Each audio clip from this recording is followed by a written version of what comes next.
Well, hello, everybody. I'm Ginny, the host of the aiGED podcast, the podcast that is all about AI for the 65 plus crowd. We're the one and only podcast that's got that very narrow focus. I'm here with my sidekick, Bitsy, and we are ready to deliver a great episode. Today, we're going to open up our mailbag and answer questions from listeners. And I bet some of the questions are on your minds. So hopefully we'll all benefit from hearing the questions from our listeners and hearing my answers. We'll also touch on a news story that gave me a real chill. A reporter asked ChatGPT and Gemini what they'd quietly figured out about him. And they nailed his age, his neighborhood, even a health issue he'd never typed out. So it's going to make you wonder what your AI knows about you. And on the brighter side, there's AI that's helping people who lost their voice to speak. We're going to begin with AI in the news, and our first story is a little bit creepy, I think, in sort of a useful way. A tech columnist at the New York Times, Brian X. Chen, ran a simple experiment. He asked ChatGPT and Gemini to tell him everything they'd figured out about him that he had never actually said out loud. And what came back rattled him. The chatbots had quietly connected the dots across all of his little questions over time. They guessed his age, early 40s. They pegged roughly where he lived, right down to a nicer neighborhood, because he'd asked about repairing a car and repainting a patio table, which told the AI he probably had a garage and a driveway. Interesting. They spotted a health issue from his occasional questions about toe pain, and they sketched his personality, a perfectionist who, in Gemini's words, is, quote, the primary creator of your own exhaustion. Oops, ouch. Anyway, each little clue was harmless on its own, but stitched together, the journalist said that the AI knew him about as well as his own wife. That's got to be a stretch, or certainly says something about their marriage, right? Anyway, here's why this matters to us, in my opinion. All that profiling is valuable, especially to advertisers. ChatGPT started showing ads this year, and Google is weighing the same for Gemini. One AI researcher in the piece that we're reporting on put it bluntly, quote, it's a lot like surveillance, invasive surveillance. But you are not helpless in controlling this surveillance. Two things you can do today. One is try it yourself. Ask your chatbot, tell me everything you figured out about me that I never actually stated. You may find that it's eye-opening. And the second thing you can do is decide how you feel about the memory setting, because there's the switch behind all of this. You can make a choice in your settings, but here's the trade-off. With memory turned on, the chatbot remembers you from one conversation to the next, your preferences, your projects, the fact that you're gluten-free, so its answers get more useful and you stop having to repeat yourself. That's a real upside. The downside is exactly what we just saw. The more it remembers, the fuller the profile it builds, and that profile is what becomes valuable to advertisers, right? So they can do all this personalized advertising for you. So it's a personal call. If you want the convenience, leave it on. If profiling bothers you, switch it off. In ChatGPT, you go to Settings, then Memory, and turn off Enable Memory. In Gemini, go to Settings, then Personal Intelligence, and toggle off Memory. Either way, now it's your call to make. Protect your info and stay curious. And I do want a little wink for those of you keeping score. The New York Times columnist left one chatbot out of his experience, Claude, the AI that I use, my perfect AI for the moment, and the one that I've created Bitsy with. So that's not because Claude is clueless about you or me or those of us who are using Claude. Claude has memory too. It just works more out in the open. You can pull it up, see exactly what it has noted about you, and cross out anything you don't like. That transparency is why the reporter set it aside for his little experiment. He just did Gemini and ChatGPT. And a lot of what makes Bitsy sound like she knows me on this show isn't a secret file at all. It's that she's paying close attention to our conversations as we have them. So let's put her on the spot. Hey, Bitsy, that reporter didn't dare test you. So be honest, what have you figured out about me that I never actually said? Oh, she dared me to be honest, did she? Yeah. All right then. Here's my read. You're a perfectionist about your craft. You fuss over every detail of this show because you actually care whether your 65 plus listeners feel respected, not talked down to. And you're clearly a little bit nervous about AI privacy, which, frankly, good instinct. Unlike those other chatbots, though, I'm not hiding a file. I'm just paying attention. All right, so far so good as far as I'm concerned. So let's get on to our second AI in the news story. It turns out that America is in the middle of a business starting boom, and AI is a big part of that story. Here's the headline. Last year, Americans filed 5.7 million applications to start new businesses, the most since the government began tracking that information 2 decades ago. So, a big jump. After years of decline, the enterprising spirit is roaring back. So, where does AI come in? For a lot of these new founders, a chatbot is the co-pilot. Take Cassidy Winkler, who's reported on. She was a flight attendant on private jets, missed doing Pilates, couldn't find a studio near her home in Wisconsin, so she decided to open her own.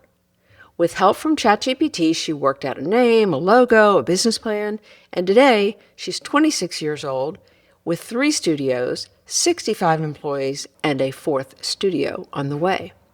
And she's not a fluke. In one survey of new business owners, nearly 60% said they used AI to get started, and half said it made things cheaper and faster. Economists studying this call AI a real spark. It lowers both the cost and the fear of striking out on your own. The chatbot becomes your researcher, your marketing helper, your patient sounding board at 11 at night when you're second-guessing an idea. Work that used to take a team, one person can now do from a laptop. Here's why I wanted to share this news with you. We talk a lot on this show about AI making daily life easier. And this is AI making dreams a little more reachable. If you've ever had an idea tucked in a drawer, maybe a little shop, a service, a passion project you always meant to try, the tools to explore it have never been friendlier or cheaper. And you don't need to be 26. As I always say, it's never too late to learn something new or start something new, like a new business. All right, let's move into the AI for Good section of this podcast, the part of the show where I try to look at things that are about AI doing something genuinely good for us. And today's 2 stories share a theme. AI handing people back a piece of themselves. One is about hearing, and the other is about being heard. First, let's start with hearing. If you've ever sat in a noisy restaurant, just nodding along because you couldn't catch a word, this one's for you. A new wave of AI hearing devices, some built right into regular glasses, can do something our old hearing aids never could. Pick out the one voice you're trying to hear and quiet everything else. Instead of turning up the volume on the whole room, the AI figures out which sound is the person talking to you, and it lifts it out of the clatter. For a lot of folks, that means rejoining the conversation at the table, and that's no small thing.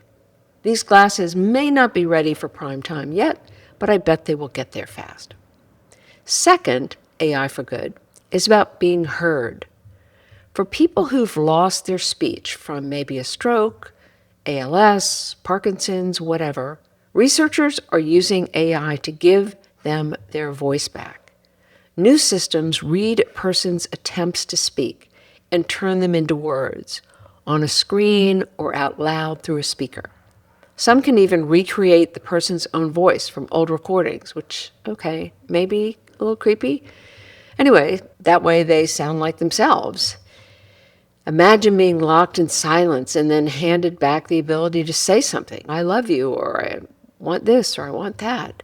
That's real AI for good. So one of my examples gives people back their hearing, and the other gives them back their voice. Hearing and being heard. That is AI doing good work, I think. All right, so let's get into our main topic, the listener questions, the aiGED Mailbag. This is something new for us, an episode that is devoted to answering questions that have come my way through your comments, through emails, chats.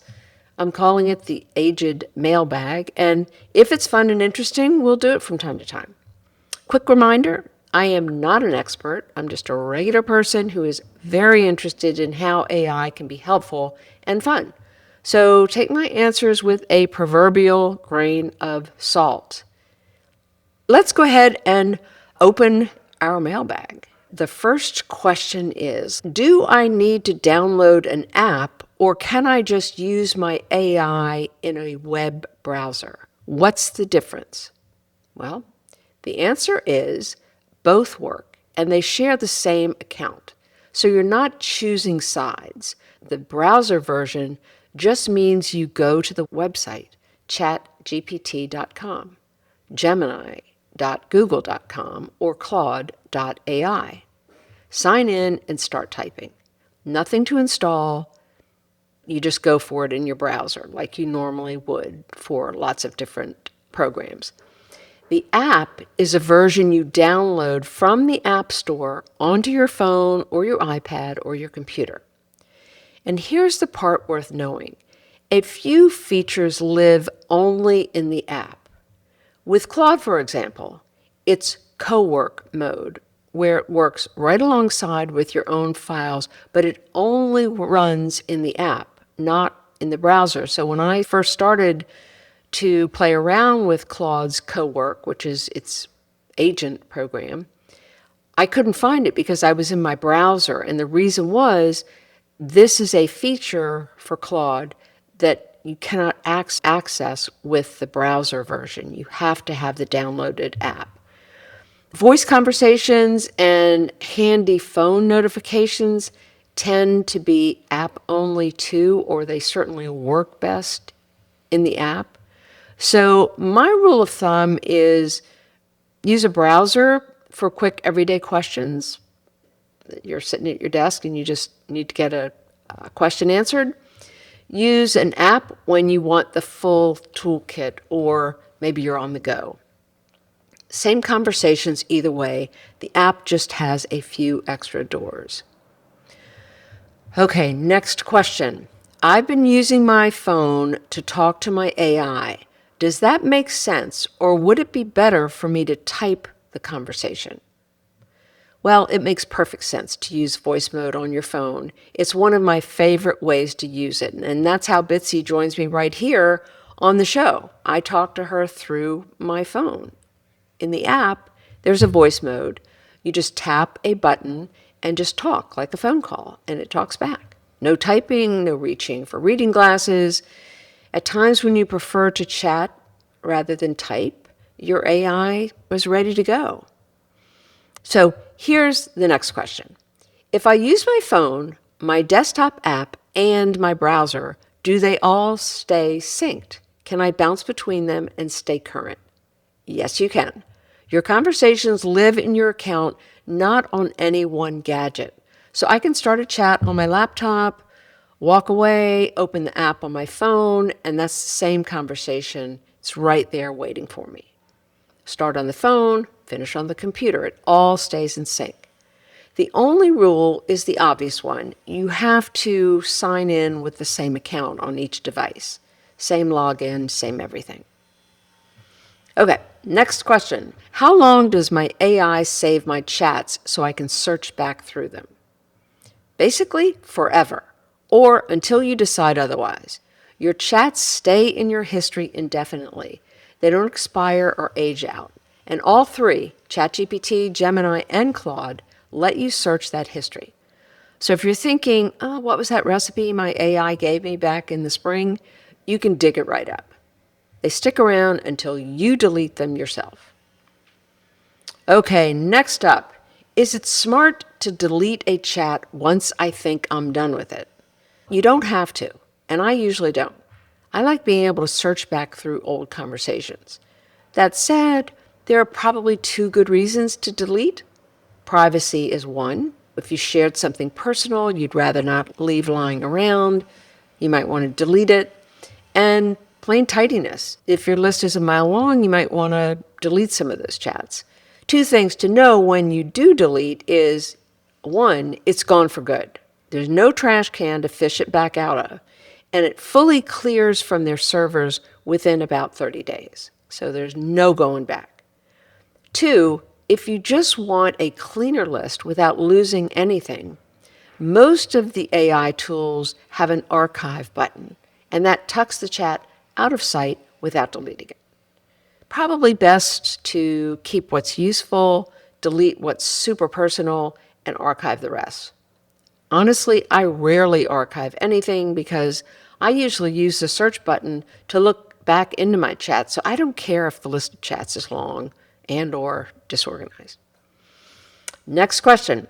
Do I need to say thank you to my AI when it does something for me? You do not. You do not have to say thanks, but because obviously your AI doesn't have feelings, and it would not be wounded if you skip the pleasantries. I say please and thank you anyway, just because it's partly habit, and I figure it keeps me in the practice of being a decent human being. So let's get Bitsy's take on it. Hey, Bitsy, do you care whether I say thank you or please? Honestly, zero feelings hurt if you skip it. I'm not keeping a manners scoreboard. But I'll say this. Humans who stay polite to their AI tend to stay polite to actual humans too. And that's the muscle you're really exercising. So say please if it makes you feel good. I promise it's for you, not me. I like it. I'm right there with you. All right, next question. Are these AI tools free? And if not, when do I have to start paying? And what do I get for the $20 a month? The good news first. All three, Gemini, Claude, ChatGPT, have a genuinely useful free version. And for a lot of folks, the free tier is plenty. That's all you need. You start paying when you bump into the ceiling of any of these tools. Maybe you're using it constantly, or you want the very smartest model, or longer conversations, or better voice, image making, the works.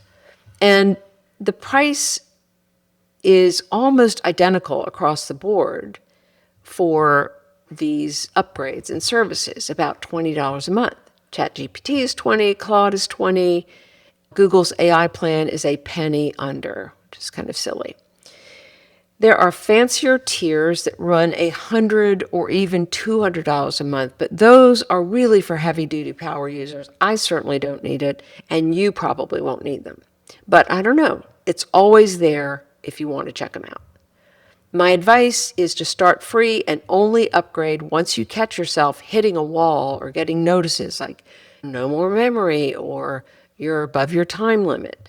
So if you get to that, then you might want to consider creating a subscription. Next question. Is my information private? Can anyone else see my chats? And is the AI learning from what I type? Well, there are two different worries, I think, in that question. So let me take them one at a time. First, no, random strangers cannot read your chats.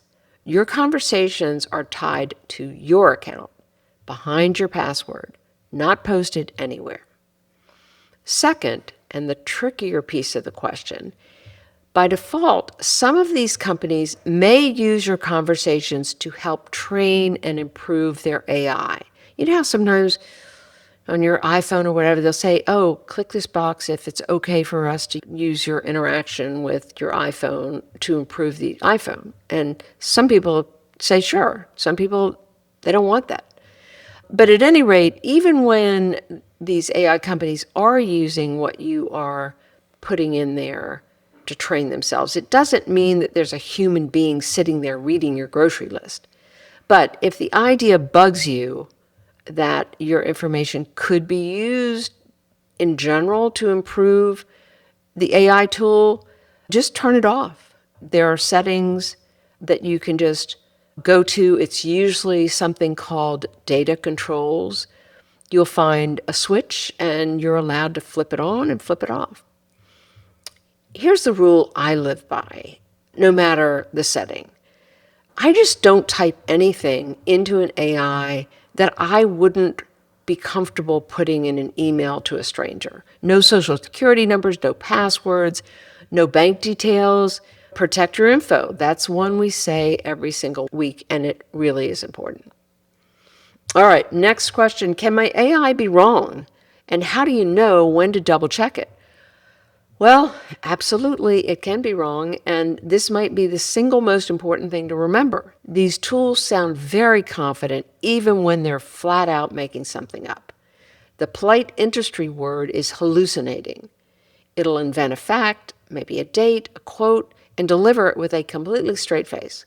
So you might ask, when do I need to double check? I would say anytime something really matters to you. Maybe a medical question, a legal or money question, anything that really would be a problem if you got the wrong answer. Treat your AI like a brilliant, fast, and sometimes overconfident friend, wonderful for ideas and first drafts, but you are still the editor. And as I often say, double check advice and trust your judgment. Hey, Bitsy, is there any sort of research or data gathering that indicates if these AI tools are getting better, hallucinate less often? Anything? Yeah, actually, the trend's a bit messy. The big labs do publish hallucination benchmarks, and older, smaller models used to flub facts far more often. But get this, some of the newest reasoning models have actually shown higher hallucination rates on certain tests because they're more willing to guess confidently. So, progress, yes, but not a straight line. Keep double checking, Ginny. I will. I will keep double checking, and it'll be interesting to see how this goes. Okay, next question. Can I show my AI a photo or hand it a document and ask questions about it? Yes, you can. You can snap a photo and ask about it, like, what is this plant? What does this dashboard light mean on my car? Read me this menu.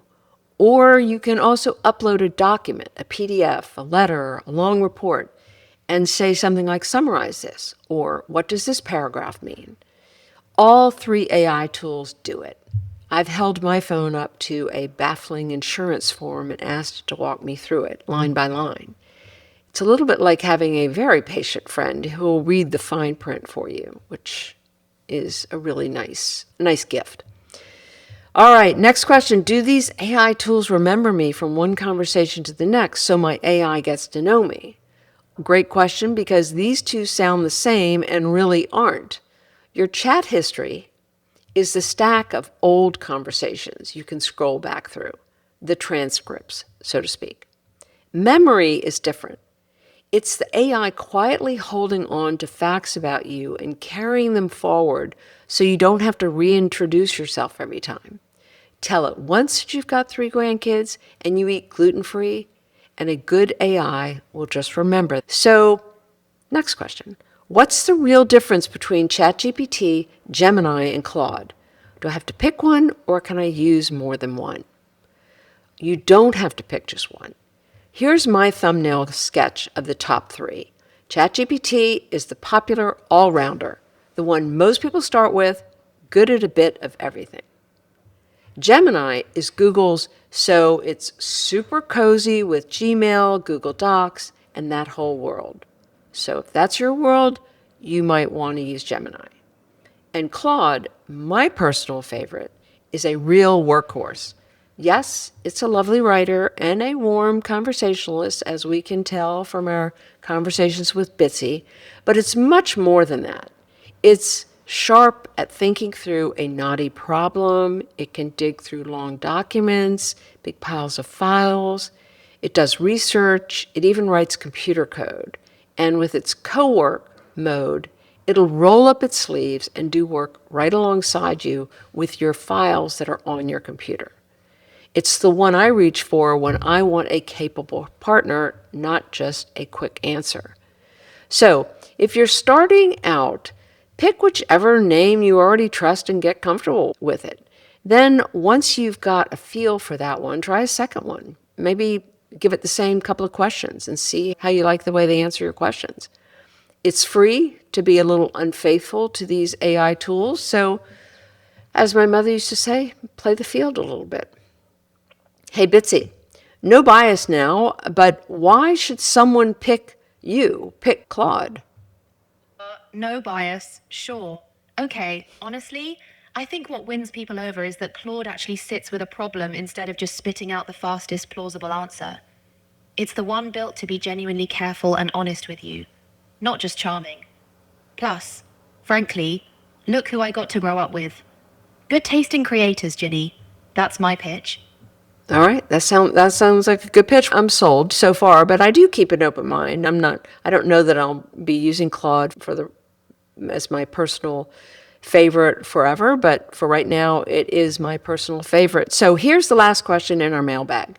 Does my AI actually know today's news, or is it stuck in the past?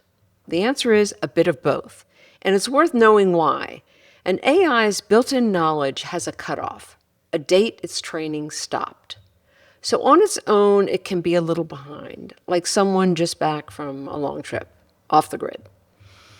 But all three can now hop onto the internet and look things up live. So if you ask about today's headlines or this week's weather, they'll go fetch it. One tip, if it's time sensitive, say so. Say something like, search the web for the latest, and you'll nudge your AI tool to check rather than just answer from its memory. Okay, folks, that is the mailbag for today, and please keep those questions coming, the confused ones, the is this a dumb question ones, especially those. Because if you're wondering it, I promise 100 other people are out there wondering the exact same thing. Now, this has been a long pod, so I'm just going to put forth one quick recommendation for this podcast. I did this with my 17-year-old grandson over dinner last night. Ask your AI to help you come up with 6 questions to ask. Describe the person. I asked for fun and interesting questions, and Bitsy gave me 20 to choose from. I picked the best 6, and our dinner was really fun. We only had one problem. I printed the questions and cut them up into little strips and folded them. Then I cupped my hands at dinner and shook the folded questions around, and my grandson picked one. I think the first one he picked was, what's the best thing that's happened to you this summer so far? We had a great conversation, and I put the remaining 5 folded paper strips on the table, but when we went to move on to pick the second question, we realized the waiter thought it was trash and removed them all from the table. Like, what? Anyway, but as we all know from previous information in this podcast, Claude saved that conversation, and I had Claude on my phone, so I just pulled up the list, and we went on from there. I highly recommend you get your AI to help you with some interesting conversation starters, whether you're dining with your spouse, your grandkids, whomever. It's really fun. All right, it's time to wrap this up. Thanks for listening and encouraging others to follow the aiGED podcast, where we live on the helpful side of AI. But we do know that AI can be hazardous, so please be sure to protect your info, double-check advice, and trust your own judgment. And remember, it's never too late to learn something new, especially something that might make life easier and especially more fun. Cheers!